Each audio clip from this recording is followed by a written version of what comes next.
छोटू, भट्टा, 80/4, दाढ़ी, ये सब नाम बस एक आदमी के हैं। लोगों का प्यार का नाम बस एक होता है, मगर कुछ लोग ऐसे भी हैं जिनके लिए सिर्फ प्यार का एक नाम काफ़ी नहीं होता।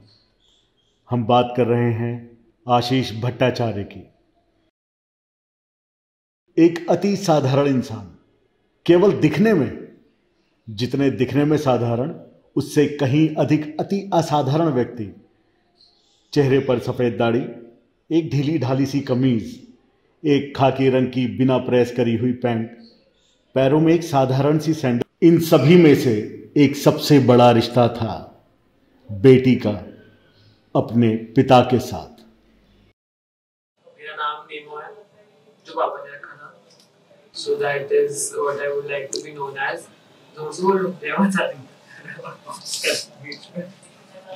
But चलो any which way, तो नेमो इसलिए रखा था पापा ने, और वो उनकी फेवरेट स्टोरी थी about me which he tell everybody कि नेमो वो चीज़ है जो आप मतलब मैं स्टोरी सुना देती हूँ क्योंकि वो सुनाते थे इस तरह से कि कुछ चीज़ें ऐसी होती है लाइफ में जो हमें पता है कि हमें आती हैं, जैसे हमें लिखना आता है, हमें खाना आता है, हमें पढ़ना आता है।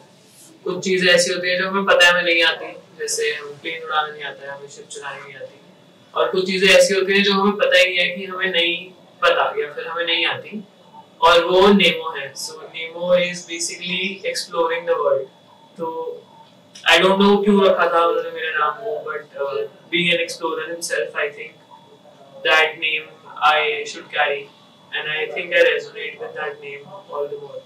बट ये डेफिनेटली उनकी फेवरेट कहानी थी, और आई थिंक पापा हमेशा more than a father he is been a friend, कि हमने हर शरारत करी है बचपन से मम्मी से छुपा के, कि कुछ अगर मम्मी ने बोला ये नहीं खाना, या फॉर इनफैक्ट ये मम्मी को आज तक नहीं पता, मेरी पहली सिगरेट पापा ने मुझे पिलाई है। और सबसे पहले, और इसलिए नहीं पिलाई कि मैं पी लूं, इसलिए पिलाई कि उन्होंने मुझे कभी मना नहीं करा किसी चीज के लिए। तो मैंने उन्हें बोला, मैं बहुत छोटी थी और मैंने उन्हें बोला कि आप ये पी रहे हो तो मुझे पिला दो, तो मैंने भी पी ली। तो मुझे बहुत ही ज्यादा खांसी हो गई, तो मेरे को पता चला अच्छा है तो गलत है, ये तो चीज ही गलत है। तो फिर मैं उनके पीछे पड़ गई कि आप भी नहीं पियोगे, एंड आई थिंक उसको भी उन्होंने मना नहीं करा, तो उन्होंने उसके बाद उन्होंने भी नहीं पी कभी सिगरेट, मतलब he left it obviously because they used to fight about it. And सबसे पहले छोटी सी उनकी फेवरेट ये कहानी भी थी कि मुझे तो जुकाम हुआ तो उन्होंने ब्रांडी पिला दी, और वो इस बात पे हंसते रहे कि मेरी बेड पे गिरती है चलती हुई। तो irrespective of what age and everything, I think वो पापा से ज्यादा फ्रेंड थे। वो कोशिश करते थे डांटने की, बट कभी डांट नहीं पाए। मतलब उन्हें हंसी आ जाती थी, या फिर उन्हें लगता था कि मैं तो तेरी उम्र में तुमसे ज्यादा शरारत करता था, मैं तेरी उम्र में घर ही नहीं आता था, तुम तो सिर्फ 2-3 दिन घूमने जा रही है। तो I think that is something that I've not seen in a lot of like all my friends said that you have a very cool father. In fact, all the students said कि तेरे पापा वैसे भाई मतलब इतने chill हैं, और शायद वो बचपन में समझ नहीं आता कि चिल है, बट आई एम ग्लैड मुझे आ गया था समझ विद टाइम कि हाँ पे फन चिल है, ये कुछ अलग इंसान है जिसको आप समझने में टाइम लगाते हो। डेफिनेटली आई थिंक बचपन का ऑलमोस्ट हर दिन ही, क्योंकि मैं पापा के साथ वो ऑफिस से आते थे तो हम दोनों वॉक पे जाते थे, तो हम दोनों कपड़े मारते थे, इसमें मुझे पूरे दिन की कहानी सुनाती थी। और तो I think I have been very very close to पापा ऑलवेज, एंड मम्मी, मैंने जिंदगी में मम्मी का साइड नहीं लिया, आई थिंक अब तो लेना पड़ेगा। तो I think I was very very biased to पापा ऑलवेज, और मतलब मम्मी ये कहती थी कि भाई ये है तुम्हारी बेटी। तो मैं मम्मी पापा को मैं मदर्स डे पे भी विश करती थी क्योंकि पापा खाना बनाते थे। So, मैंने ना किसी और बच्चे के पेरेंट फादर को कभी खाना बनाते हुए नहीं देखा, या कोई अब हम बातें करते हैं आई थिंक बहुत बड़ी बड़ी all this feminism and patriarchy, anti patriarchy, gender roles. Despite of not knowing these words as old as I am today, I know it, but I never saw gender roles in my family ever. There was never कि अच्छा ये mummy का काम है या ये पापा का काम है। So दोनों ने हर चीज हमेशा साथ करी है। मेरे लिए इनफैक्ट खाना उन्होंने हमेशा बनाया, अभी भी like even the last days that he was here, तो वो उन्होंने अपने बर्थडे पे मेरे लिए मैंगो मंगाया, फिर उन्होंने बोला अच्छा मैं अब ये बनाता हूँ, नूडल्स बनाता हूँ, तो आई ऑलवेज फील कि मैंने कभी ऐसा फीलिंग नहीं करा कि लड़कों का काम क्या होता है, लड़कियों का काम क्या होता है। वो बड़े होके खुद जब मैं आई in the society and now I see, so I realize how special he was and you know like how balanced both of them were, both my parents in fact. And I think हर चीज ही I think पापा ने मेरे को बहुत बचाया है, I would say कि मतलब वो एक चीज कहते थे जिससे मार के आना है, पीट के आना है, जो करना है कर ले लाइफ में, बट घर तक नहीं आना चाहिए बात, और मैंने कभी आने भी नहीं दी। तो ऐसा नहीं है कि मुझे पता नहीं था, बट वो बोलते थे कि मुझे पता है हमारे बीच तो वो रहना चाहिए, बट मुझे पता है तो क्या करना है। तो very different. I think I'm very privileged to be raised by my father, and every day that I go out in the world and I see more people, I meet more fathers. In fact, I think this could be very offensive to people, but I know that my father has set a record which I know I will never see again ever anywhere. So that is, in fact, हाँ एक बचपन का incident that I can tell. तो मैं बाल भवन में खेलती, हम सारे आई थिंक बाल भवन में बड़े हुए हैं, मेजॉरिटी ऑफ अस। तो मैं तो होती थी मेरी मेकिंग की बात होती है, क्योंकि मम्मी पापा मिले, फिर I came into the picture. So I always say that I have been very special because I am a child that has come out of very very pure individuals, and out of a lot of purity and love, I would say, like both because of both of them. And एक बार ऐसा था, वो उन्होंने मुझे कभी रोका नहीं, तुझे खेलना है, तुझे मिट्टी में खेलना है, nothing, मैं घूम जाती थी, मैं कुछ भी करा मैंने बचपन से, like, and never I have been told कि मैं किसके साथ रहना है, आपको किसके साथ नहीं रहना, कौन गरीब कौन अमीर, ये सही लोग नहीं होते या वो सही लोग नहीं होते। He has let me make my own decisions, और that is why who I am. मतलब मेरे हर जगह में दोस्त है, just like पापा, I am a mini him. And एक बार मैं बैनियन ट्री पे खेल रही थी, I remember, और मैं उस पे स्विंग कर रही थी, और मैं स्विंग करके रेलिंग पे लटक गई बाल भवन के। तो बच्चों ने जाकर बोला कि भाई नेमो लटक गई रेलिंग पे, तो वो आई नहीं, उन्हें लगा मजाक कर रहे हैं, तो मैं लटकी रह गई उस पे। और फिर वो आई भी बहुत देर बाद, उन्होंने मुझे देखा, वैसे डिवाइडेड स्कर्ट मैंने पहनी थी, शायद मैं 6-7 साल की होंगी, और मैं उसमें लटकी हुई, तो वो मुझे देख के हंसे पहले। मतलब उन्होंने, यूजुअली पेरेंट्स डर जाते हैं कि बच्चे कहीं लगा हुआ है, भाई ग्रिल पे लटका हुआ बच्चा हमारा, चोट नहीं लगी थी मुझे, वो हंस रहे थे तो मैं भी हंस रही थी। तो फिर पहले वो हंसे, फिर उन्होंने मुझे उतारा कि भाई क्या बच्चा है ये हमारा, मतलब। तो till date I still laugh over very difficult situations, because I know eventually I have to deal with them, but he's always taught me कि हाँ भाई चलो देखी जाएगी, मतलब हंस के निकाल दो। और so maybe now I think I need to carry that even more, difficult situations where I will have to learn from him and carry on like that. That is definitely there. And the loss, I would feel, I don't even want to talk about the loss as much, because I have a lot of memories. Obviously, the presence is not there, and that will haunt me, and I will have to take care of me in that way. But other than that, I think if I look at the privileges, and I'm so proud of being born in this family and born to this father, that this would go on, and with all of us, and I think हम और पहाड़ चढ़ेंगे सारे साथ मिलके। पापा बोलते थे कि भाई अभी तो मैंने तुझे मिलाया नहीं लोगों से, मैं चला गया तो भाई तो कैसे मिलेगी, इतने सारे लोग हैं पहाड़ों में और इतने सारे उनके दोस्त हैं। तो I think one thing that I would really do, and I would expect all of us to do, is carry on his legacy and carry on the fun that he did in every aspect of life. In fact, the day that he died, I mean, look at the irony that we are giving him a nebulizer because he had a concussion, and उसकी भी वो photo खींच के भाई सबको भेज रहे हैं, मतलब उस मोमेंट में भी वो फनी कर रहे थे।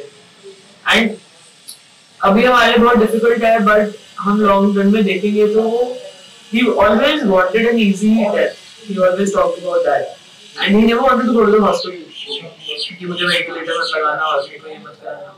हमारे लिए बहुत सडनली चले गए और हमें दुख रहेगा, बट उनके लिए अगर मैं सोचूं तो वो इजीली चले गए। He did not have to suffer a lot while going, and I hope वो जहाँ भी हो अभी, I am pretty sure वो पहाड़ों में होंगे, in whichever parallel I think world exists, और he will be having fun, and I'm pretty sure he will be making friends, और he will be looking down on us right now and thinking कि भाई ये क्या भाई शोशे कर रहे हैं, इधर उधर पूजा कर रहे हैं, थोड़ी बात करो. And some in my soul I feel, you know, every time I go to the mountains or something, I know he'll be there around always. अपने घर का छोटू जो एक फौजी का बेटा था, मां ममता से भरी जैसी मां होती है, बिल्कुल वही. भाइयों में सबसे छोटे थे मगर उतने शैतान नहीं थे. बड़े भाई साहब का सपना था कि हमारा छोटू एनडीए करके एक बड़ा अफसर बने, मगर वो कुछ और ही करने का मन बना बैठे थे. जहां सारा परिवार सरकारी नौकरी में था, वही हमारे आशीष भट्टाचार्य जी फोटोग्राफर बनने का विचार बना चुके थे. हाँ, मेरा नाम सपन भट्टाचार्य है और मैं हमारे परिवार में मतलब भाई बहनों में 7 भाई बहनों में मैं सबसे बड़ा हूँ. और ये आशीष जिसको हम छोटू भी बोलते हैं, ये सबसे छोटा है. अच्छा. हाँ, ये करीब मेरे से 18 साल छोटे हैं. अच्छा.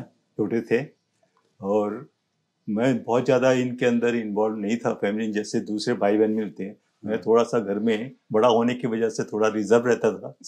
तो इन लोगों से एक तरह से मैं एडमिनिस्ट्रेटर की तरफ डील करता था इनको मैं. तो इसलिए जब कुछ सुनते हैं तो मेरे से थोड़ा देख के कुछ जो नॉर्मल करते हैं वो चुप जाते थे या नहीं करना चाहते थे. बस यही चीज़ थी. तो मेरे पिताजी जी आर्मी में थे और हम लोग आर्मी में जब हम लोग पार्टीशन होने के बाद में इधर इधर घूमते रहे, दोबारा गांव जाने का सवाल नहीं उठता. कई जगह में गए, कहीं पर कोई भाई बता कोई कहीं पर हुआ. ये दिल्ली में इसका जन्म हुआ 65 में. अच्छा, तो उसके बाद में मेरे फादर रिटायर हो गए. रिटायर होने के बाद में इधर से ढूंढते ढांढते कहीं दूसरी जगह में रहे कुछ दिन तक. उसके बाद में लास्ट में हम यहाँ पर 1973 में यहाँ पर आए हैं. तो ये मुश्किल से उस टाइम पे 6 साल इसको सामने के स्कूल में सिटी का स्कूल में भर्ती कर दिया. तो बस वहाँ से पढ़ने लगे. पढ़ते पढ़ते पढ़ाई में भी ठीक थे या चल रहा. उस टाइम तो इतने सारे बच्चे होते तो कोई ध्यान तो देता नहीं था कि अब कौन क्या पढ़ रहा है कौन नहीं पढ़ रहा. अपने हिसाब से पढ़ते पढ़ाते चले गए. उस टाइम मेरे को एक सबसे बड़ी इच्छा थी कि हमारे घर में, मैं भी स्कूल में पढ़ा, मेरी सिस्टर ब्रदर हुए, हमारे घर में कोई फर्स्ट डिवीजन में पास नहीं होता था. तो हमारी ये था कि एक फर्स्ट डिवीजन एक हमारे के लिए अचीवमेंट था. तो जो मेरे इससे बड़ी जो सिस्टर है वो फर्स्ट डिवीजन में पास हुई. हाँ, वो भी इसने कालका जी स्कूल से पास किया और उसके बाद में इसने भी फर्स्ट डिवीजन में पास किया. तो मुझे एक बड़ा सेटिस्फेक्शन ये मिला कि हमारे घर में भी कैपेबिलिटी है. तो ये दोनों ने फर्स्ट डिवीजन में पास किया. उसके बाद में स्कूल में कॉलेज में गए. कॉलेज में ये बीएससी में पढ़ने भेजा. तो हम लोगों का जैसा था नौकरी करना है और कुछ नहीं. सरकारी जगह पर उस टाइम पर यूपीएससी वगैरह होता था, एग्जाम देना है और उसके बाद में आ जाना. तो ये जब था थोड़े से खुल गए इनके दोस्त वगैरह, तो थोड़ा सा जैसे पहले डर था वो नहीं रहा. अब ये भी बड़े हो गए थे. इन्होंने क्या किया, 3rd ईयर में जाके एग्जाम में एक पेपर ड्रॉप कर दिया. लास्ट में हुआ है कि रिजल्ट में ये फेल हो गए. तो हमने पता किया फेल कैसे हो गए. पता चला इसने बिना बताए किसी यूनिवर्सिटी को ड्रॉप करना चाहता हूँ, ड्रॉप कर दिया, फेल हो गए. उसके बाद भी हमने इसको बड़ा जोर लगाया था. तो एक बार एग्जाम दोबारा एग्जाम दिया, उसमें ही फेल हो गया. अच्छा, उसके बाद में पढ़ना छोड़ दिया. अब ये घूमने लगा. फिर कहने लगा तुम सबके भाई बहन नौकरी लगाते हैं, तुम भी लगाओ. ये हमें तो कुछ जानते ही नहीं है. हमारे में तो कुछ करो, एग्जाम पास करो, कहीं नौकरी लग जाएगी. तो करते रहे. फिर इन्हें तो चक्कर काटते रहे, फोटोग्राफी वगैरह. जब फोटोग्राफी में ऐसा हुआ कि जो वर्ल्ड बुक फेयर वगैरह होते हैं तो उधर मैं गया वहाँ पर, क्योंकि पढ़ाई की तरफ हमारा ध्यान नहीं होता था, पढ़ना है तुम लोगों ने. तो देखा कि इतनी बड़ी बड़ी किताबें थी, पैसे वैसे जेब में थे नहीं. तो एक छोटी सी फोटोग्राफी के ऊपर एक ओपी शर्मा जी के नाम से थे, बाद में पता चला बहुत नामी फोटोग्राफर हैं. वो बेसिक फोटोग्राफी के ऊपर एक बुक थी.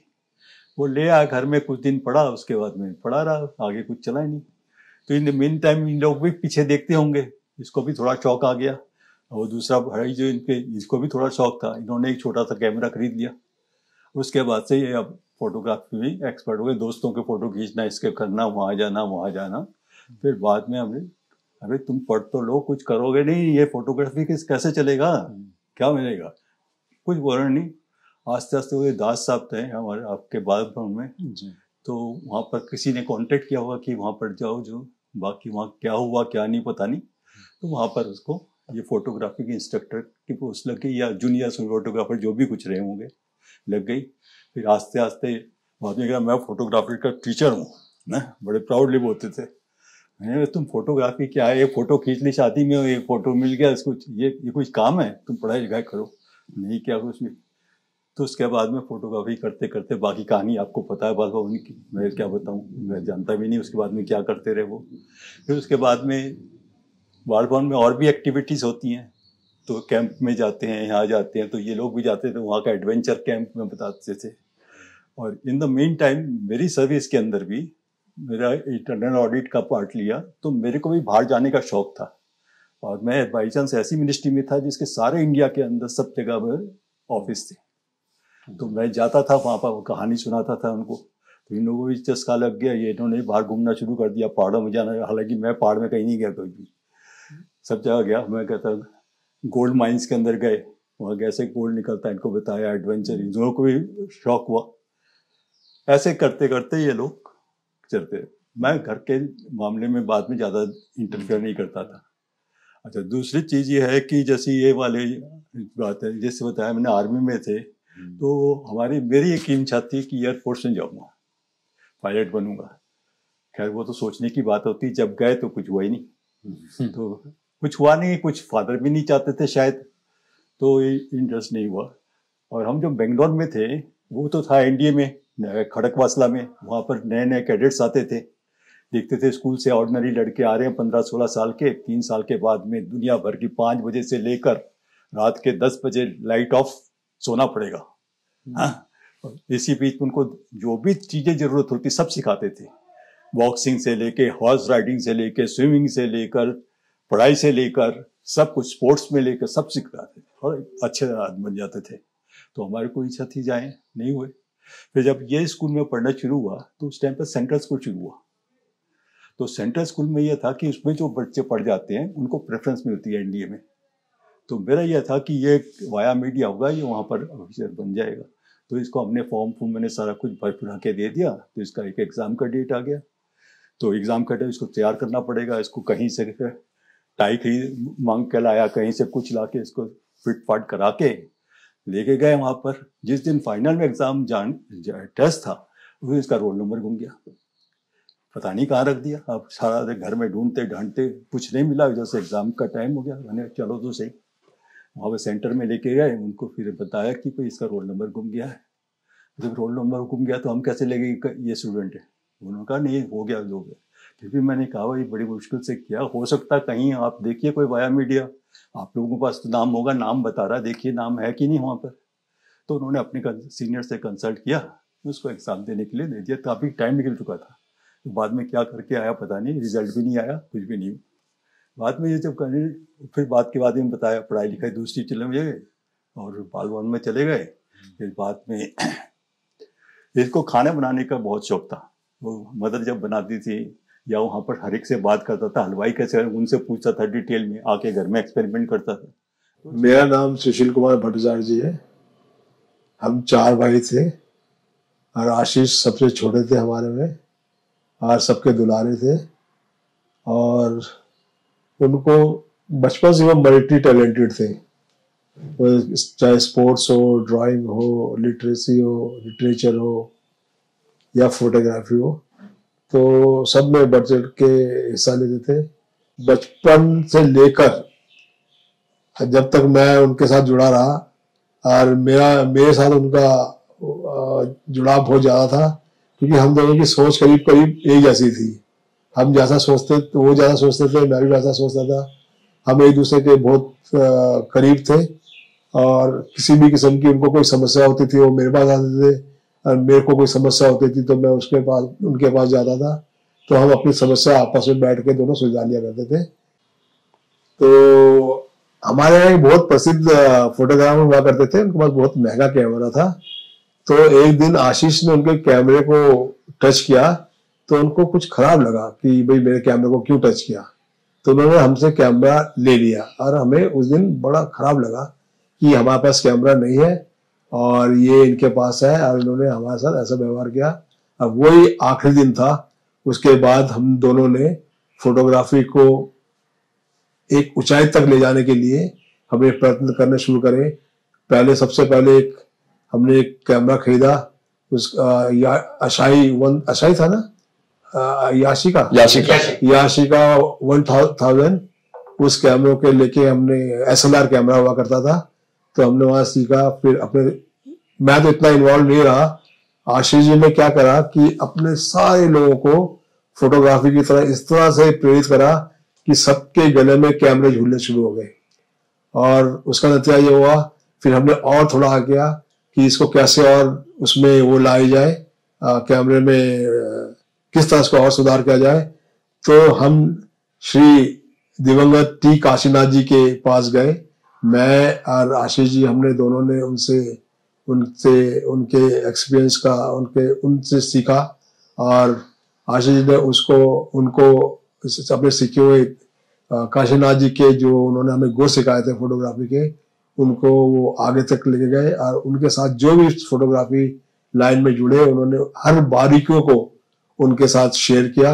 आज उनके साथ जितने भी फोटोग्राफी लाइन में जो भी उनके साथ जुड़े हैं, वो आज हिंदुस्तान के, मैं तो ये कहूँगा विश्व के सबसे अच्छे फोटोग्राफर्स में जाने जाते हैं।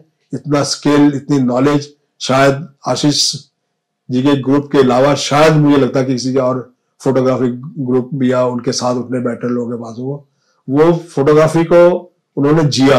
अब फोटोग्राफी को वो साइंस की तरह और आर्ट्स दोनों को मिला के उन्होंने उसका एक्सपेरिमेंट किया, और उसके जो रिजल्ट आए, और जिसको मैंने भी उनकी क्लासेस अटेंड करी है, जिस तरह वो फोटोग्राफी को पढ़ाते थे, लगते थे कि कोई फिजिक्स का प्रोफेसर वो उनको पढ़ा रहा है, और जिस तरह से ब्लैक बोर्ड में लिख लिख के वो हमें समझाते थे, फॉर्मूले बताते थे, शायद मुझे नहीं लगता कि मेरे नॉलेज में इस तरह के इतने नॉलेजेबल कोई फोटोग्राफर होंगे। मेरे कॉन्शियसनेस में तो हमेशा से ही थे, क्योंकि जब मैं कॉन्शियस हुआ तो वो इसी घर में थे, तो उनका इंटरेक्शन, चीज़ें सारी मेरे साथ हो ही रही थी। सबसे मेरी जो मेमोरी उनके आती है वो ये है कि मैं बस स्टॉप पे जाता था रोज़, वो स्कूल जाने के लिए, बहुत छोटा था, नर्सरी वगैरह होगा, तो वो साइकिल में आते थे, मुझे एक अंकल चिप्स, एक फ्रूटी और एक चॉकलेट रोज़ दे के जाते थे बैग में डालने के लिए। और फिर वो एक मेमोरी है जो बहुत ही अच्छी मेमोरी है मेरे लिए। वो उसके बाद दूसरी मेमोरी, उनके पास हमेशा कैमरा होता था, मुझे गैजेट्स पसंद थे, तो उनके पास उसके साथ फिडल करना। घर पे नहीं रहते थे कि वो ट्रैवल करते थे, वो आते थे घर पे, बट उनका ट्रिप रहता था तो कहानियां सुनाते थे आकर, वो सारी चीज़ें। वहां से मुझे भी घूमने का शौक हुआ, वो सुन सुन के अभी मैं भी बहुत ट्रैवल करता हूँ। वो एक बहुत इंपॉर्टेंट चीज़ थी कि गैजेट्स के साथ फिडल करना मेरे को भी बहुत अच्छा लगने लगा। फिर पापा और चाचा का बहुत अच्छा रिलेशन था, इन टर्म्स ऑफ एक वैसा सीन था कि वो दोनों ही एक दूसरे के लिए एक पिलर्स की तरह ऑपरेट करते थे, तो मैं उन दोनों के बीच में पिंग पोंग बॉल की तरह था, इधर और उधर वो चलता रहता था। ये एक मेमोरी थी। फिर उसके बाद अराउंड चाचा की शादी हुई, चाचा अपने प्रोफेशनल करियर की ग्रोथ के लिए जब गए बाहर, तो चाचा और चाची कभी अलग नहीं दिखे। वो बहुत अच्छी चीज़ थी जो मेरे को लगी, मेरे पर्सनली आज भी मेरी लाइफ में बहुत पिलर वाली चीज़ है कि वो दोनों एज ए यूनिटी दिखते थे हर समय।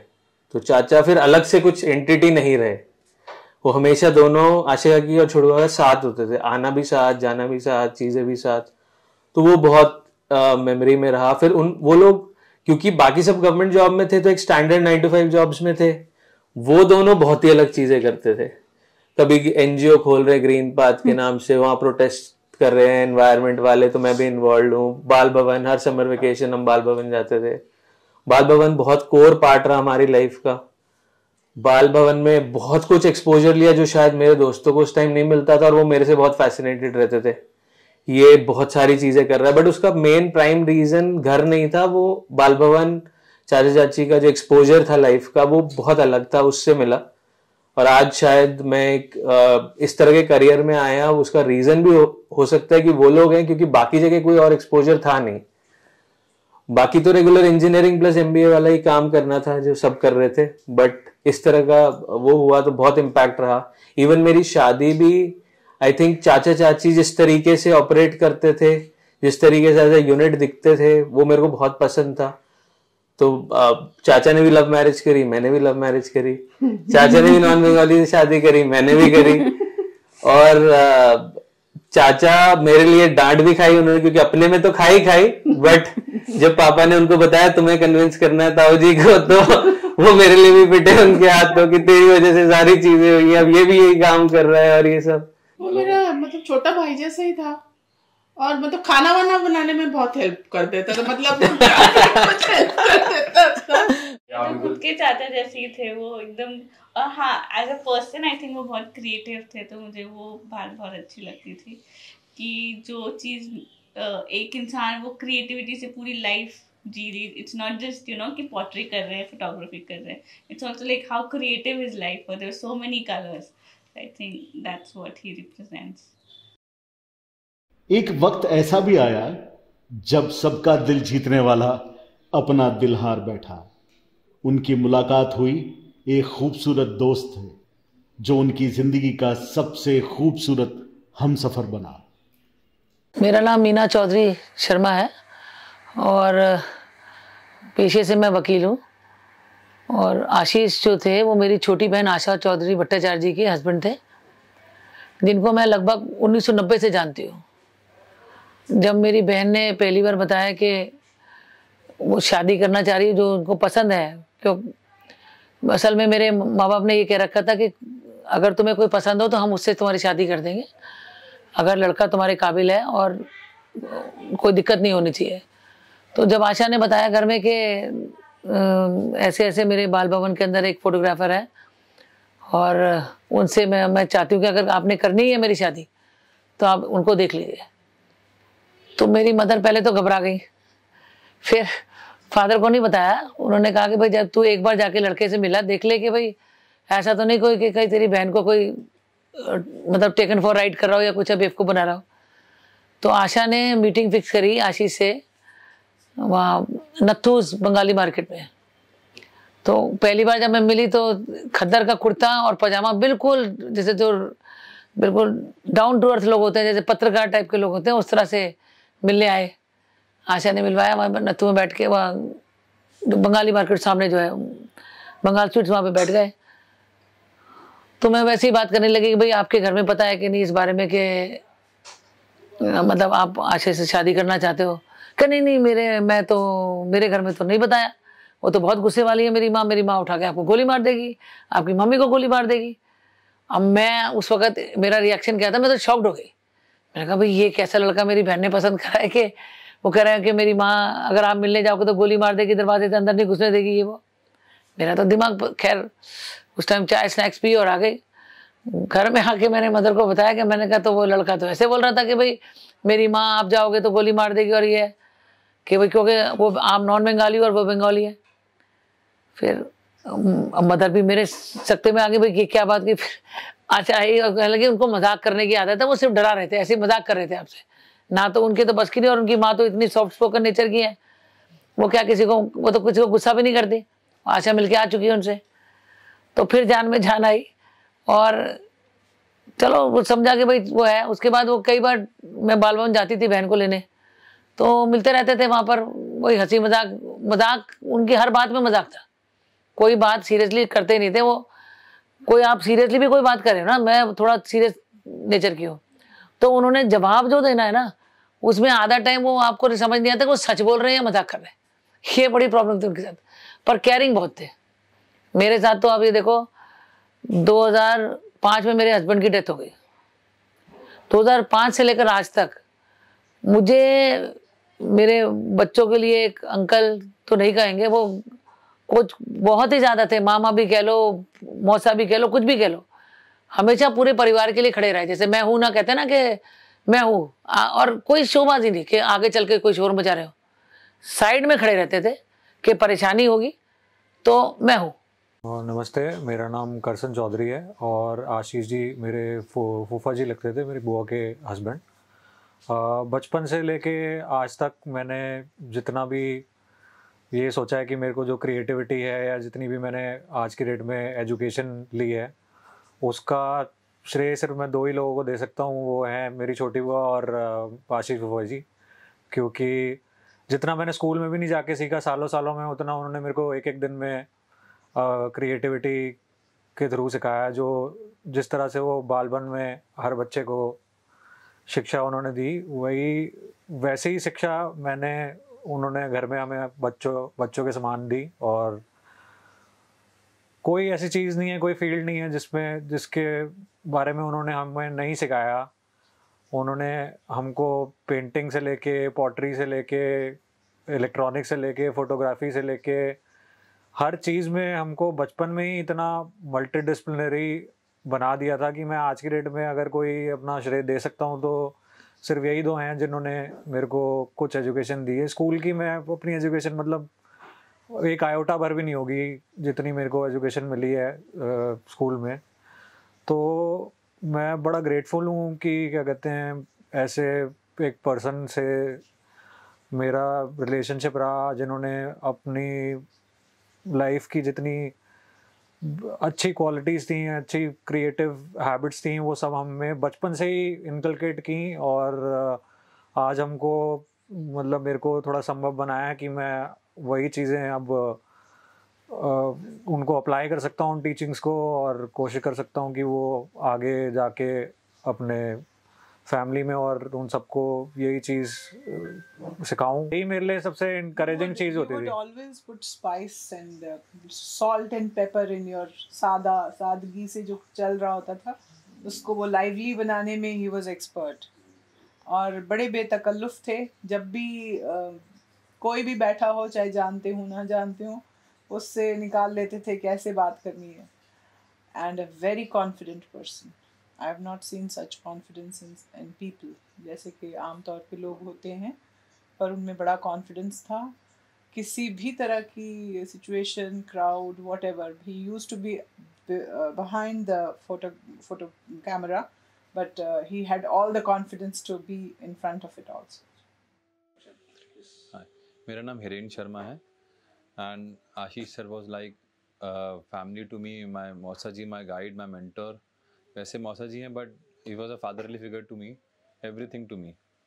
She is my daughter Zara. She was very attached to मौसा जी। जिया, आप बताओ आप कैसे थे?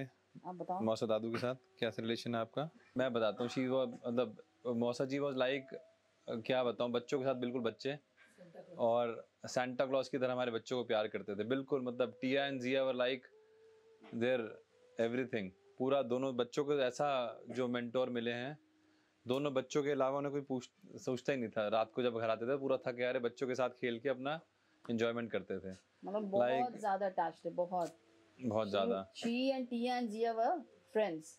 वो कहते थे कि मेरे सबसे अच्छे दोस्त हैं। मुझे अभी भी याद है, मैं बताता हूँ, घर में घुसते सबसे पहले जो मौसा जी का डायलॉग था यहाँ पे आती, वेयर इज माई फ्रेंड। जिया को ढूंढते थे आते ही, वेयर इज माई फ्रेंड। वो अभी भी मेरे को अब याद है। क्या सबसे पहले घुसते हैं ना जिया, कैसे बोलते थे बताओ मौसा दादा? सबसे पहले हाथ में घुस के वो बोलते थे मेरा फ्रेंड का, मेरी फ्रेंड का है। और फ्रेंड फिर क्या मांगती थी दादू से? फिर फ्रेंड को क्या देती थी? टॉफी और चॉकलेट्स। बाकी वैसे अपना इंस्टेंट बताऊं तो मैं जब 7-8 साल का था, मौसा जी की मौसी से शादी हुई, तो मुझे अभी भी याद है ऑल इवेंट में शादी हुई थी। तो मैंने ऑल इवेंट में जब शादी हुई तो मैं कैमरा लेके घूम रहा था शादी में, छोटा कैमरा था वो, मैं गिर गया और कैमरा टूट गया। तो मौसा जी सिंस कैमरे की लाइन से थे, और 2 महीने बाद मौसा जी मेरा कैमरा ठीक करा के लाए। मैं बड़ा खुश हुआ। पहले मैं उदास हुआ कि टूट गया, पर मौसा जी फिर ठीक करा के लाए। फिर मुझे बड़ा एक शादी का वो भी याद है, मैंने शादी में मैं रो रहा था बहुत कि मौसी से बहुत अटैच था। तो मैं कह रहा था मौसा आप मौसी को कहाँ ले जा रहे हो? तो मौसा ने कहा, अब थोड़े दिन पहले मुझे याद दिला रहे थे कि तू रो रहा था, मौसी को कहीं नहीं लेके गया। तो ही वॉज रिमेम्बरिंग मी कि देख मैं नहीं गया, मैं खुद आ गया, मौसी को लेके नहीं, खुद आ गया मैं। तो ऐसी बहुत सारी चीज़ें हैं मुझे याद है अभी भी। मैं 98 या 99 में मौसा जी के पास स्कूटर होता था। वो स्कूटर जब उन्होंने ऑल्टो कार ली तो स्कूटर मुझे गिफ्ट किया। तो मेरी पहली जो व्हीकल थी वो चेतक स्कूटर था जो मौसा जी ने मुझे दिया था। उसी से मैंने फिर ड्राइविंग सीखी, 2 व्हीलर सीखा। उसके बाद 4 साल मैंने वो स्कूटर चलाया, 4 साल पूरे चलाया वो स्कूटर। में याद है ब्लू कलर का चेतक था बजाज का। तो ऐसी बहुत सारी यादें हैं। रिसेंटली भी बस आपको 14 मार्च को मौसा जी का निधन हुआ अनफॉर्चुनेटली। 13 को हम सारे बैठ के यहीं पे गप्पे मार रहे थे और उस दिन भी रात को मौसा जी इतने जोवियल मूड में थे, आज जैसे रहते थे, बिल्कुल उसी मूड में थे। तो बिल्कुल एक विश्वास ही नहीं कि 14th को ऐसा हो गया। तो मतलब हमें तो लग रहा है कि मतलब it was a pillar of support to our family, everything to our family.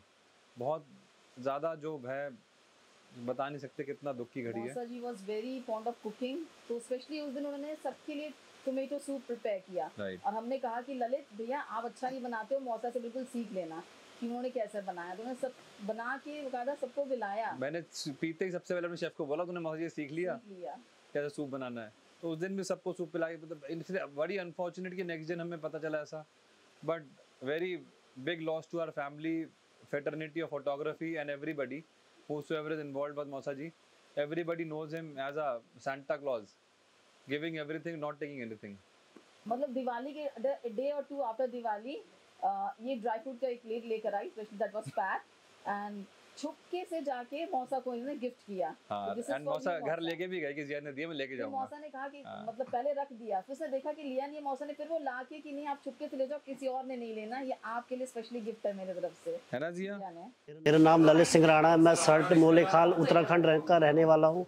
मैं 2002 में दिल्ली आया था, जब से बाबूजी को जानता हूँ, आशीष भट्टाचार्य, और वो बहुत अच्छे थे, हंस मजाक करते थे मेरे साथ, पहाड़ी भाषा वगैरह और गढ़वाली वगैरह सब बोलते थे मेरे से, और कहते थे मैं तेरे वहाँ भी हो आया। मैंने हाँ जी मैं भी चलूँगा। बोले जब तो चलेगा मैं तेरे को लेके चलूँगा, पर लेकिन ऐसा मौका नहीं आया जाने का। वो परसों सोमवार को, मंडे को उनने कहा सूप बनाया था उनने टमाटर का, तो उन्हें सिखाया मुझे ऐसे बनाते। और ये तो कहने चाहता हूँ उनकी आत्मा को शांति दे, परमात्मा शांति, मेरी माता को शांति और सदा सुखी। मौसा जी बहुत अच्छे थे, वो हमारे को बहुत प्यार करते थे। उन्होंने पूरी लाइफ अपने बच्चों को डेडिकेट कर दी, और मौसा का नाम था एडवेंचर। एडवेंचर मीन्स मौसा, चाहे वो ट्रैकिंग पर था बच्चों के साथ, या फोटोग्राफी में, या इनके साथ खेलने में। उनका जो पास टाइम था वो सिर्फ बच्चों को डेडिकेट करते थे। उन्हें सारी हैप्पीनेस ही बच्चों से मिलती थी। चाहे मैं जब 4 साल की थी, मौसा जी जब हमारे घर में आए थे शादी होकर, इस एज की, और मुझे पालने से लेकर मेरी बेटी को सारा प्यार उन्होंने दिया, मेरे पापा नहीं दे पाए। मेरे पापा 16 ईयर्स में चले गए थे, उन्होंने उनकी कमी पूरी करी सारी। दामाद एसोसिएशन के प्रेसिडेंट थे, शादी होने के बाद अशोक विहार दामाद एसोसिएशन के प्रेसिडेंट। फिर उन्होंने मेरी शादी के बाद उसकी मेंबरशिप ऑफर करी, उसे मेरे मेंबर बनाया दामाद अशोक विहार दामाद और दाढ़ी एसोसिएशन मौसा की। हाँ, मेरी दाढ़ी बढ़ाने के पीछे उनका बहुत बड़ा योगदान रहा है, उन्हें बड़े अच्छी लगती थी। तो जितने हंसमुख वो थे, शायद इस फैमिली में मैंने किसी को देखा जो मजाक करने का स्टाइल है उनका, बच्चों से प्यार करना या किसी से भी, एक जो टेंशन फ्री इंसान थे, वो उन्हें कोई देखेगा तो कभी लगेगा कि नहीं कि उन्होंने कभी अपनी लाइफ में कोई टेंशन ली है। वो हमेशा खुश रहते थे, और अपने आसपास के जो एनवायरनमेंट है वो हमेशा ऐसे रखते थे कि सब उनके आसपास हंसते खेलते रहे, ना किसी को टेंशन देते थे ना टेंशन लेते थे किसी की बात की हो ना। बाकी जेरी जैसा नेचर था उनका। घूमने का बहुत शौक था, घुमाने के लिए आप कभी भी बोलिए, घूमने जाना है वो कभी मना नहीं करेंगे, एवर रेडी। हाँ, मेरे साथ नंबर 1 चटोरे थे। खाना नहीं, खाना बनाने का भी उन्हें बहुत शौक था, और खाने का भी। जितनी अच्छी बंगाली खिचड़ी वो बनाते थे, शायद इस घर में कोई नहीं बनाता। जो खिचड़ी खा के उनके हाथ की मजा आया वो शायद ही कोई बनाता हो। हम उनसे सीखा है, बट उनके आज भी पास तक नहीं पहुंच पाए जो उन्होंने हमें बना के खिलाया है। और तो उन्हें बड़ा अच्छा। तो जब भी वो आते थे तो उनके वजह से ढोकला, समोसे, उनका जो फेवरेट था सबसे ज्यादा ढोकला और भल्ला पापड़ी। उनके आते ही मैं गोलगप्पे, मेरे पार्टनर थे वो स्ट्रीट फूड के। बताओ, मौसा बहुत प्यारे थे, वो मुझे बहुत प्यार करते थे और मेरे साथ खेलते भी थे, लॉलीपॉप और टॉफी देते थे मुझे, मेरे साथ क्राफ्ट बनाते थे। वो हम दोनों को बहुत प्यार करते थे और सबसे ज्यादा वो ना बहुत गप मारते थे। हाँ, गपोड़ी थे और बोलते थे ये मेरी असली नवासी है, ये गपोड़ी है मेरी तरह पाइसियन। इसके दांतों में कीड़े लगने का आधा कारण वही है, उनकी लाई हुई टॉफी और लॉलीपॉप। वो शायद कोई ऐसा दिन नहीं गया होगा जब वो घर पे आए और बच्चों के लिए कुछ ना लेके आए हो। किसी और के लिए लाए ना लाए, लेकिन इन 2 बच्चों के लिए जरूर कुछ ना कुछ लेकर आए हैं। वो डॉगी से भी बहुत खेलते थे। स्नूपी को तो ऐसे चकाचक पिज्जा बना देते थे। मौसा जी नंबर 1 कपोड़ी थे और सबसे नंबर 1 चटोड़ी। वो सबसे ज्यादा मेरे को प्यार करते थे। उन्होंने इसको टाइम दिया, घर में उतना किसी ने टाइम नहीं दिया होगा। इसको गोद में खिलाने से लेकर ये अकेली उनके साथ रहती थी वहाँ पर, मौसी मौसा के साथ। कभी कभार तो वो घर की सफाई भी करती थी। इसको बोलते थे जैसे मैं बोलूंगा वैसी करती है, ये छोटे बच्चों को कुछ भी सिखा दो। इको फ्रेंडली थे, नहाते कम थे। और मैंने ये सबसे बड़ी खूबी थी उस वर्ल्ड का। नहीं, ये दोनों में हमें काफी सिमिलरिटी है कि पानी बचाने की हमें बड़ा वो है कि आने वाले टाइम में पानी खत्म हो जाएगा, तो पानी जितना वेस्ट कम किया जाए उतना ही अच्छा है। वो थोड़ा उसको एक लेवल ऊपर ले लेते थे कि नहाना ही कम कर दिया था। मैं Mukesh Gupta, deputy director administration, national बाल भवन। मैं आशीष जी को 2014 से जानता था। उनके अचानक निधन से बहुत ही ज़्यादा मन को ठेस लगी, दुख हुआ, अफसोस हुआ।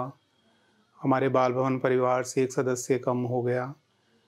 ख़ास तौर पे फ़ोटोग्राफी सेक्शन में वो अकेले ही इंसान थे जो सब देख रहे थे। उनके साथ यहाँ काम करना एक अच्छा अनुभव था। बच्चों के लिए भी काफ़ी वो ध्यान रखते थे, उनकी क्लासेस का, उनके वर्कशॉप्स ऑर्गेनाइज करते थे टाइम टू टाइम। उनके काम करने का तरीका थोड़ा अलग था, बट वो सबको आपस में, पुराने बच्चों को भी उन्होंने काफ़ी जोड़ के रखा हुआ। आज तक भी वो यहाँ आते हैं, हमसे मिलते हैं, अलमनाई हैं वो हमारे। लेकिन मेन बात ये है कि उनका नेचर, उनके जो नेचर में अंदर ये बात थी ना कि सबको एक साथ लेके रखना है, एक साथ लेके चलना है, वो बहुत अच्छा था। जब भी मिलते थे मुस्कुरा कर मिलते थे। और इतना शॉकिंग था ये न्यूज़ सुनकर कि अभी थोड़ी देर पहले किसी ने उनसे बात की है फ़ोन पे और अभी 15 मिनट बाद वो नहीं रहे। ये हमारे लिए बहुत ज़्यादा शॉकिंग था सबके लिए, और ये दुख सहन करना हमारे लिए बहुत मुश्किल हुआ। बट ईश्वर की मर्ज़ी के आगे किसी की चलती नहीं है। जो है हमें एक्सेप्ट करना ही पड़ता है वो सभी को। हमारा फ़ोटोग्राफी सेक्शन तो आप कहिए ऑलमोस्ट बंद हो गया उनके जाने से। उनका जीवन शैली काफ़ी अच्छी रही, जैसा कि वो कभी कभी बात करते थे, बताते थे अपने बारे में। विजिट्स पे जाना, आउटडोर शूटिंग करना, मतलब उसके बारीकियां भी कई बार वो डिस्कशन में वो किया करते थे टाइम टू टाइम। तो उनके साथ मुझे लगता है कि बाल भवन के सभी सदस्य भी जुड़े हुए थे, सभी स्टाफ मेंबर्स भी उनके साथ जुड़े हुए थे। और उन्होंने अपना जो कार्यकाल जितना भी यहाँ किया, बहुत अच्छे से उसको निभाया और अच्छा कार्य करा। ईश्वर से हम प्रार्थना करते हैं कि ईश्वर उनकी आत्मा को शांति दे, उनके परिवारजनों को ये दुख सहने की शक्ति दे। यही हमारी प्रार्थना है। धन्यवाद। मेरा नाम आर.के. रामास्वामी है। मैं बाल भवन काम करते हैं और आशीष सर का बहुत अच्छा मेरे साथ दोस्ती करते हैं। बहुत जगह हम उनके साथ घूमे भी हैं, ट्रैकिंग भी की है हमने, मजाक भी बहुत करते हैं उनके साथ, मजाक भी करते हैं, लड़ाई भी करते हैं। शाम को आके फिर दोस्ती कर लेते हैं हम। एक बार हम जैसलमेर गए थे यूथ हॉस्टल की तरफ से, वहाँ उनके साथ ही उन्होंने हमें एडमिशन कराया था, उन्होंने घुमाया था हमारे को। वहाँ एक बार बस ट्रक आया था, फौजी ट्रक आया था, तो हम दोनों फौजी टोपी पहन रखे थे। तो फौजी टोपी पहन रखे थे हम, उन्होंने बोला कि रोकोगा स्वामी, तुम मत रोको, मैं रोकता हूँ। फिर उन्होंने हाथ दिखाया, फिर उन्होंने रोका, फिर हमको लिफ्ट दिया, फिर हम गए। एक जगह गांव के अंदर गए थे हम, उसी राजस्थान में ही, जैसलमेर में ही। तो पानी पीने के लिए गांव के अंदर पानी पीने के लिए गए थे कि हम पानी पीने के लिए बहुत प्यास लग रहा, पानी दो। गांव वालों ने मना कर दिया, नहीं तुम्हें सब बाहर जाओ। फिर आशीष सर ने बोला नहीं, ये स्वामी जी है, मद्रास के स्वामी है, असली स्वामी है ये, इनको तो पिला दो। फिर मेरे को अलग से जाके मेरे को पानी पिलाया, इनको तो बाहर ही खड़ा कर दिया। ऐसे मिलने वाला बंदा बहुत कम मिलते हैं, ऐसे सलाहकार बहुत अच्छे सलाह देते थे हमारे को, ऐसे नहीं ऐसे करके। आशीष भट्टाचार्य जी हमारे एक तरह से कर्मचारी नहीं, एक हमारे गुरु और एक सहयोगी तौर पे एक प्रशिक्षक रहे राष्ट्रीय बाल भवन में। उनका बहुत सादापन, व्यवहारिक और उनका स्वभाव इतना बढ़िया रहा बाल भवन में। मैं 3.5 साल उनके साथ फोटोग्राफी में रहा। चपरासी के पद पर था मैं उस समय, अभी मैं एलडीसी के पद पर हूँ। उनसे मैंने बहुत चीज़ प्रेरणा लिया, उनके साथ मैंने टूर भी बहुत किए, बहुत जगह गया, उनसे बहुत कुछ सीखा भी। फोटोग्राफी उनसे ही मैंने सीखा। उन्होंने बहुत अच्छी बातें कहा और हर एक चीज़ का ज्ञान दिया उन्होंने मुझे। यहाँ तक कि 3.5 साल में मुझे महसूस नहीं हुआ कि मैं किसी अधिकारी या अफसर के नीचे काम कर रहा हूँ। बिल्कुल वो अपनेपन की तरह मानते थे मुझे। और यही बाल भवन का वही जगह है जब वो सुबह के टाइम समय आना और यहीं पर पालतू बिल्लियों को भोजन खिलाना, साथ में बैठना हम लोगों के साथ में। कभी भी कोई भी मुझे परेशानी या फिर कोई कर्मचारी को परेशानी होता तो ज़रूर पूछा करता। 1993 में मैं यहाँ सर्विस में आया था। कुछ दिन के बाद यहाँ पर एक स्टाफ के लिए फोटोग्राफी शुरू की गई, जिसमें मैंने डायरेक्टर महोदय से प्रार्थना पत्र देकर के शुरू किया मैंने सीखना। उसके बाद में श्री आशीष भट्टाचार्य जी के साथ में हमने बहुत सीखा और फोटोग्राफी की। और मेरे एक साथी थे श्री बनवारी लाल जी, उन्होंने भी फिर बाद में ज्वाइन कर लिया। जितनी बाल भवन की क्षति हुई है उनके जाने से, शायद ही उन्हें कोई ऐसा प्रशिक्षक यहाँ मिल पाए। लोगों का जुड़ाव, लोगों का लगाव, उनके प्रति भावना और उनकी लोगों के प्रति भावना, जो भी उनसे एक बार जुड़ जाया करता था, शायद ही उन्हें कोई भूल पाए। और उनके बारे में जितना कहें उतना कम है। आज नहीं है हमारे बीच में, लेकिन उनकी यादें हमेशा साथ रहेंगी और हमें याद आएंगी। मैं राहुल, अभी तो मैं बालन में लोक संगीत सिखाता हूँ, लेकिन बचपन से मैंने बालन में ही पहले संगीत सीखा है और अभी यहाँ पे मैं सिखा रहा हूँ। लेकिन मैं आशीष सर को मतलब लगभग 16 से 17 साल, मतलब इतने सालों से मैं जानता हूँ। मेरे को तो आज भी ऐसा लग रहा है कि सर अभी छुट्टे पे हैं। महसूस ही नहीं होता, उनका विश्वास ही नहीं हो रहा कि वो हमारे बीच नहीं है। लास्ट क्योंकि होली से पहले का प्रोग्राम था तो उन्होंने पूरा उसमें हम मतलब साथ में होली खेल रहे थे, डांस कर रहे थे। मतलब इतनी मेमोरी है सर के साथ। मेरे को अभी भी ऐसा लग रहा है कि उनके साथ में हमेशा हंसी मजाक ही करता था। मतलब मेरे को नहीं लगता मैंने आज तक उन्हें कभी सीरियस देखा। और मैं तो उनको जब से जानता हूँ, जब से मैं यहाँ 12 घंटे यहाँ सामने आइसक्रीम की रेडी लगाता था, जब से मैं उनको जानता था, मोहब्बत करते थे मेरे से। वो आइसक्रीम खाने आकर ऐसे वातावरण लगे करे, हम उनको जाने के बाद तुम क्या काम करो, वो हमें सुबह देख रहे भाई और भी कुछ काम नहीं, हम क्या और कोई काम होगा नहीं, आइसक्रीम को कहेंगे अनपढ़ आदमी हम ये काम जानते हैं या ये काम करे जाएंगे। हम हमारी उम्र लिखी जाए जब से लगे हम तो यही काम अच्छा लगे। उनका व्यवहार आपको कैसा? मेरे उनका व्यवहार इतना अच्छा रहा कि वो हमको कभी ये नहीं सोचे कि ये गलत आदमी है और ये है। जब हमेशा अच्छे ही बताए हम, और हमने वो बाबूजी अच्छे बताए कि हमारे बाबूजी बहुत बढ़िया है। कभी रुपया झेली हम पे भी है जाओ तो वो भूले ना आए, या गाड़ी रोक कर दे कर जावे, इतने पैसे रह गए तेरे, ले ले भाई जल्दी, हम पे पैसा नहीं लेगा। खाने धीरे जो रह जाओ जब भी नहीं, बहुत प्रेम से बोलना, बहुत प्रेम से रहना, ना किसी की वैसी बातें गड़ी करी कभी वो खराब है, ना वो हमको कभी देखे कि वो खराब है। किसी की खोटी भी नहीं करी उन्होंने अभी तक, किसी की बाल भन मारे की ना किसी की। बहुत अच्छी तरह से बाल भन को पूरा बतावे कि मैं बाल भन हमारे सब लोग अच्छे हैं, ऐसे क्या करेगी। और ऐसे ही वो बात है उनको बहुत। जब हमारी लड़की लोग बुझ रही है कि तुम क्या कमाते हो, तो वो हमसे कह रहे हैं देखो अभी ये लड़की हमारी ये करिए कि क्या कमाते हैं। अरे हम तो ये कमा रहे हैं, हमारे मंदिर से जा कमाते बतेरो कमा लिया जो कमावे और तुम जाना तुम्हारा काम जाए। मेरा नाम दीपक है। मेरे पिताजी इससे पहले यहाँ पे लगाते थे, उनका एक्सीडेंट में यहाँ पे डेथ हो गई थी। उसके बाद करीब 10 साल से मैं यहाँ पे लगा रहा हूँ। हालांकि इससे पहले भी मैं यहाँ पे आता था बचपन में अपने पिताजी के साथ हाथ बटाने के लिए। तो आशीष सर को मैं तब से जानता हूँ जब छोटे से फोटो खींचते थे, फिर बाद में धीरे धीरे पता चला बहुत धीरे धीरे अच्छे इंसान थे वो। और जब मैंने रेगुलर यहाँ पे लगाना स्टार्ट किया तो फिर वो शायद किसी को पता नहीं है शायद, तो जब मेरे पिताजी एक्सपायर हुए तो उसके बाद वो मुझसे मिले थे। उन्होंने बताया मेरे को कि बेटा किसी भी चीज़ की कोई दिक्कत हो, कोई परेशानी हो, पैसे से लेकर किसी भी चीज़ की, शायद किसी को ये बात पता भी नहीं है, तो ऐसा मुझे समझाते थे वो। बाद में बीच में आकर के बोलते भी रहते थे कोई दिक्कत परेशानी हो। बहुत अच्छे इंसान थे वो, वैसे तो पूछते नहीं थे, खैर वो खा लेते थे। और कभी मैंने उनसे पैसे से के बारे में कोई जिक्र भी नहीं किया, जो भी देके जाते थे चले जाते थे वो। और शायद फालतू ही देके जाते थे, कभी कम पैसे नहीं दिए मेरे को। मैं लास्ट टाइम मिला था उनसे तो मेरे ख्याल से मंगलवार का दिन था जब एक्सपायर हुए थे, और उससे एक हफ्ते पहले मैं उनसे मिला था।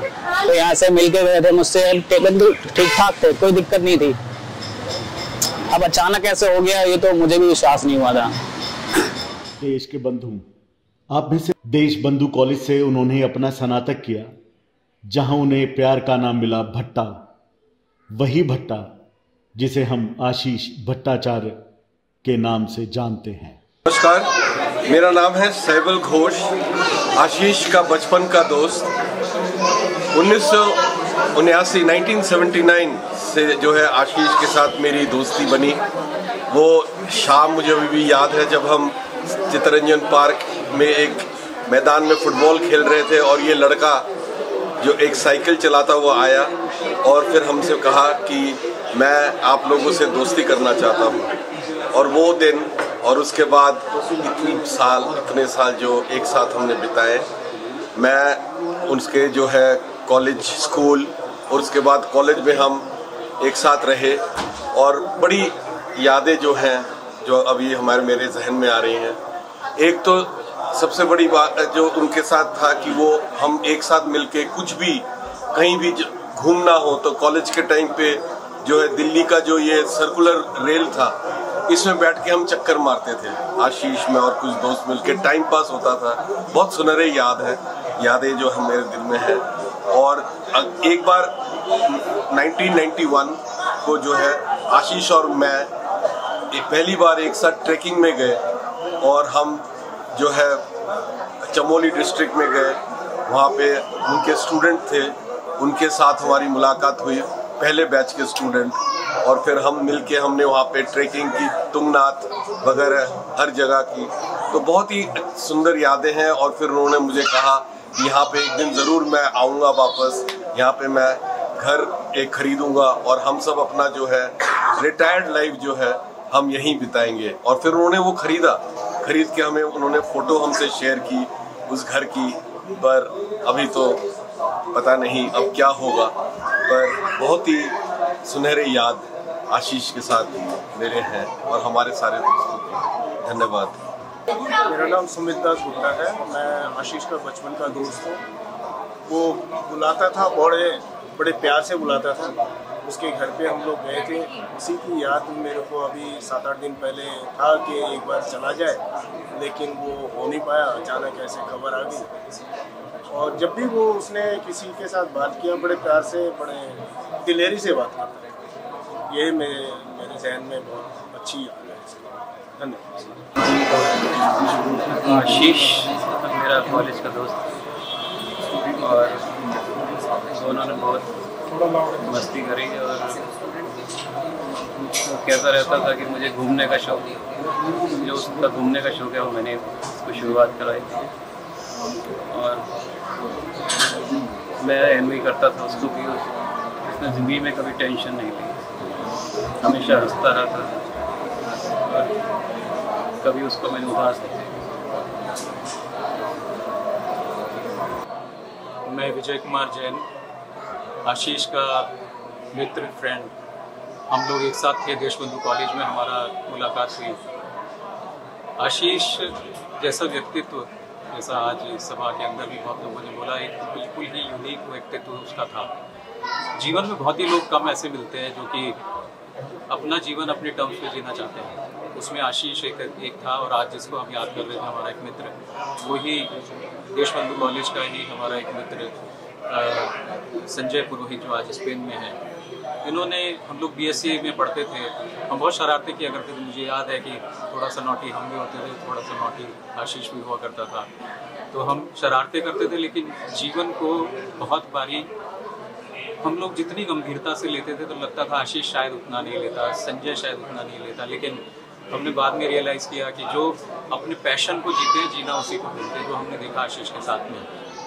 आज अचानक से जब एकदम खबर मिली तो जो शौक था वो अनबियरेबल है। वही कभी सोच ही नहीं सकते, ऐसा जिंदा दिल इंसान जो कि यारों का यार जिसे हम बोलते थे, एक सूत्रधार। शायद रतन जी उनके बहुत ही क्लोज थे, उन्होंने शायद मेंशन किया था कि वो एक सूत्रधार थे सभी को बाइंड करने के लिए, और इसमें कोई दो राय नहीं कि वो बांध के रखता था। I'm Roshni Purohit, wife of Sanjay Purohit, one of the best friend of him, and they were in good relationship from last 50 years. So the very beautiful, and the first day when I met him was after my engagement, and he blessed me like my father. And the best memory is because he was a traveler, and I am a mount trainer, and I think that connected us. And because of that, we were so much connected that I came to know he's much more than that, above that, the best teacher I know. He used to say, "चल तू मेरे बच्चों को ये सिखा दे, चल ये सिखा दे." Always whenever he used to talk, he used to ask me to give something to his students. वो खुश होते थे। शायद माँ बाप के बाद एक टीचर होता है ना कि मेरा बच्चा, तो he was so proud of it कि मेरा देख, मेरा बच्चा देख। I don't want to. कितने रिश्ते एक अकेले इंसान के, किसी का छोटू है, किसी के लिए आशीष सर, किसी के लिए सबसे खास दोस्त, तो किसी के लिए गुरु, और कभी कभी किसी के लिए दोस्त, उसी के लिए मार्गदर्शक भी। एक इंसान इतने सारे रिश्ते निभा रहा था, ये बस आशीष भट्टाचार्य ही कर सकते हैं। मैं योगेश और मेरे साथी संजीव सर के बहुत पुराने स्टूडेंट, कहेंगे सबसे पहले बैच के सर हमारे मार्गदर्शक थे, गुरु थे, हमारे प्रोफेशनल पार्टनर थे। बहुत खुश थे। बहुत कम लोग हो पाते हैं ऐसे जो इतने लोगों को साथ लेके चल पाए, इतने लोगों को अपने साथ जोड़े, सिर्फ और सिर्फ अपने व्यक्तित्व, उनको समझना, उनको जानना। मुझे भी बहुत वक्त लगा, धीरे धीरे मैं उनके साथ खड़ा रहा, उनको समझता रहा, और आज आलम यह है कि जो उनकी खूबियाँ थी, जो उनका व्यक्तित्व था, वो हमारे अंदर भी ज़्यादा तो नहीं बोल पाऊँगा। आशीष जी के बारे में हम सब जानते हैं, 35 साल हो गए उनके साथ। उस समय हमारी तो खैर बहुत लड़ाइयाँ हुई, बहुत मनमुटाव हुए, प्यार अपनी जगह था, पर मेरे लिए उन्होंने वो किया जो मेरे पिता ने नहीं किया। मेरी शादी हुई, उसमें उनका योगदान है पूरा, उनकी वजह से हुई। मैंने घर बनाया, उनकी वजह से बनाया। मतलब संजीव को संजीव उन्होंने बनाया। कुछ सर हैं, अमर रहेंगे, क्योंकि ये तो कभी जाते नहीं हैं ऐसे लोग, ये रहते हैं हमेशा हमारे साथ, सब बच्चों के साथ। जो बच्चे जो भी उनसे मिले वो उनके दिल में, दिमाग में, यादों में है। तो ऐसे लोग कभी जाते नहीं हैं, कभी मिट ही नहीं सकते। मेरा नाम भुवनेश चौहान है और मेरे साथ है संजय शर्मा। भुवनेश चौहान से, क्योंकि आज हम बात कर रहे हैं आशीष सर की, तो मुझे लग नहीं रहा है कि आशीष सर कहीं गए। तो जो बोल पा रहा हूँ ना सिर्फ इसलिए बोल पा रहा हूँ कि मुझे बिल्कुल नहीं लग रहा कि सर कहीं गए हैं, सर यहीं पे हैं और हम ट्यूसडे को जाएंगे बाल भवन, सर वहीं पे मिलेंगे, फिर बोलेंगे मोटे भदभदे आदमी, नॉर्मल। वैसे भी सर ने मेरे ख्याल से जो है उड़ीसा का दोबारा ट्रिप करने के पहले तो जाएंगे भी नहीं। 11 तारीख को बोला है कि उड़ीसा का ट्रिप करना है। वो उधार थी मोनू के ऊपर, और भूत बना के तो लेके नहीं जाऊंगा, सीधी सी बात है। उनका कैरेक्टर के बारे में बात करें तो बेस्ट फ्रेंड, बाप, गुरु, भाई, चिढ़ाने वाले, उनसे नफरत हो जाती थी कभी कभी। नहीं यार, वो एक ऐसे प्राणी थे कि जिसको मतलब सभी स्टूडेंट्स को ना ये लगता था कि ये मेरे सबसे खास है और सबसे मतलब अगर नफरत हो जाती दिल से तो फिर हम दोबारा नहीं जाते। इतनी बेइज्जती करवाने के बावजूद भी वहीं पे बैठना होता था। तो यार बहुत प्यार है उनसे, मतलब थोड़ा सा इमोशनल होने से बच रहा हूँ। माँ बाप के बाद गुरुजी, बस ये कि वो ना एक पेड़ की तरह थी, जैसे सब स्टूडेंट्स उनके पंछी हैं और वो एक पेड़ है, तो सारे पंछियों को जगह मिलती थी। अब बाल भवन भी वहीं पे है, वो पंछी भी यहीं पे हैं, बस ऐसा लगता है कि वो पेड़ कट गया। मुझे विश्वास नहीं। मेरा नाम श्याम प्रसाद है और मैं एक एकेडमी चलाता हूँ, फोटोग्राफी एकेडमी, जो कि जंगपुरा एक्सटेंशन में है। और वो एकेडमी की जो सूत्रधार है, जिसको चलाने वाले हैं, उसकी नींव रखने वाले वो आशीष सर रहे। उन्होंने मैं ये 2004 में मुझे काम सौंपा था कि भाई ये जो फोटोग्राफी बढ़ाने का जो तरीका है, जो सिलसिला है, उसको तुम आगे बढ़ाओ। और उसको बखूबी हम आज सर की ब्लेसिंग से और सर के साथ से बढ़ाते रहें और आगे चलता ही रहेगा ये सिलसिला। तो मैं बात करूं तो 1992 के अंदर मेरा पहली बार बाल भवन जाना हुआ। मैंने अखबार में एक ऐड पढ़ी कि वहाँ पर क्ले मॉडलिंग की कुछ क्लासेस हो रही हैं। तो क्ले में मेरा बहुत इंटरेस्ट था, क्योंकि पारिवारिक में इस तरह की आर्ट चलती हुई आ रही है। तो वहाँ पर मैंने क्ले सीखने के लिए गया। और फिर एक और डिपार्टमेंट था उसके पास में ही, जो था फोटोग्राफी डिपार्टमेंट। वहाँ से जैसे ही मैं गुजरा तो मुझे अजीब सी एक ऐसी फीलिंग्स हुई, मुझे लगा कि यार मुझे अंदर जाना चाहिए, देखना चाहिए। तो मैं डरते डरते अंदर गया और वहाँ पर सर से मुलाकात हुई। सर से जो मुलाकात हुई अमेजिंग थी, कमाल की थी। और उस मुलाकात के बाद फिर मैं बस वहीं का हो गया। फिर मुझे पता लगा कि वहाँ पर फोटोग्राफी की वर्कशॉप्स होती है। और 98 के बैच में मैंने पहली बार जो है फोटोग्राफी की वर्कशॉप ज्वाइन की अपने दोस्त संजय शर्मा के साथ। हम दोनों बहुत पुराने मित्र हैं, उससे पहले से हम लोग करीब 92 से दोस्त हैं। तो हम दोनों ने वहाँ उसमें वर्कशॉप्स में भाग लिया और फिर सर के सानिध्य में हमने क्लासेस ली। और मैं ये मानता हूँ कि आदमी जो है संसार के अंदर कुछ रिश्ते ढूंढता है, उन रिश्तों में वो दोस्त ढूंढता है, वहाँ पर एक गुरु ढूंढता है, एक पिता ढूंढता है, एक भाई ढूंढता है, एक सुख दुख का साथी ढूंढता है। तो ये सारे जो नाते रिश्ते हैं वो मुझे एक ही व्यक्ति में दिखाई दिए, वो हैं सर आशीष सर। मैं हृदय से उनको हमेशा नमन करता रहा हूँ। और मैं अगर देखो, ये कहते हैं कि ईश्वर को तो हमने देखा नहीं, लेकिन ईश्वर के रूप में जिनको देखा है वो मेरे लिए आशीष सर है। और उनकी ब्लेसिंग्स और उनकी जो हमें जो जानकारियाँ, जो ज्ञान, जो नॉलेज उन्होंने हमें दी, वो मेरे दिल के अंदर गहराइयों तक उतरा है। और उसको मैं आप लोगों तक सौंपता रहा हूँ, बांटता रहा हूँ, और मैं उसी ज़रिए से उस चीज़ को आगे करता रहूँगा। मेरा कैरियर, या मैं कहूँ कि मेरा जो आज जो भी वजूद है, वो फोटोग्राफी ही है, जिसके अंदर में हम लोग क्लाइंट के लिए काम करते हैं या उसे हम सिखाते हैं। तो उसके अंदर अगर जो शब्द है, जो ज्ञान है, जो नॉलेज है, जो मैं लोगों तक पहुंचाता हूं, वो वहीं से आई है, वहीं से हमारे अंदर उड़ेली गई है और हम उसको सोसाइटी और समाज को लौटा रहे हैं। तो सर की ब्लेसिंग्स और आशीर्वाद साक्षात रूप में और ईश्वर के रूप में हमेशा इस तरह से बना रहेगा। मैं बस यही कामना करता हूँ। थैंक यू सर, बहुत बहुत धन्यवाद। आपने जो दिया उसके लिए शब्दों में थैंक यू कहना शायद संपूर्ण नहीं होगा। पूरा जीवन हम दे दें तो भी शायद कम है। सबको हंसाने वाला, सबको रुला के चला, सालों की